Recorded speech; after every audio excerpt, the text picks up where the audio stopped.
Hi everyone, my name is Amanda Arena, and I am currently a case manager at one of the Salvation Army's family homeless shelters.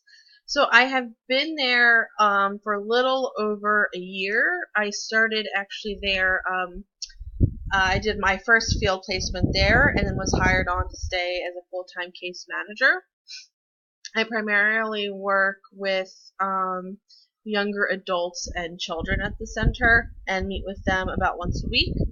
Prior to that, I did about 8 years in geriatrics, doing service coordination, focusing on it was in a nursing home diversion program. So the idea was to connect individuals with formal and informal services so that they could remain at home versus going into a nursing home.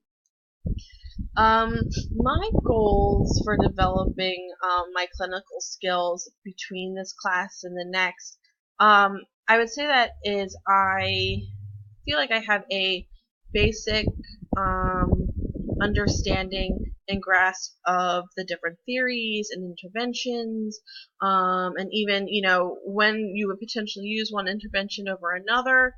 Um, what I hope though is to get a better understanding of techniques and practice, and really feel a little bit more confident in how to respond in a situation using a specific technique. And my long-term goal is eventually to get my clinical license. So I think some of the challenges that I foresee is really just the balance of my personal and professional life. I'm a mom of two young children, and my husband is also a full-time employee. So I think, between school and then moving further working towards my clinical license, just finding the time to balance both is something I certainly tend to have a struggle with. So, but it certainly has been worth it.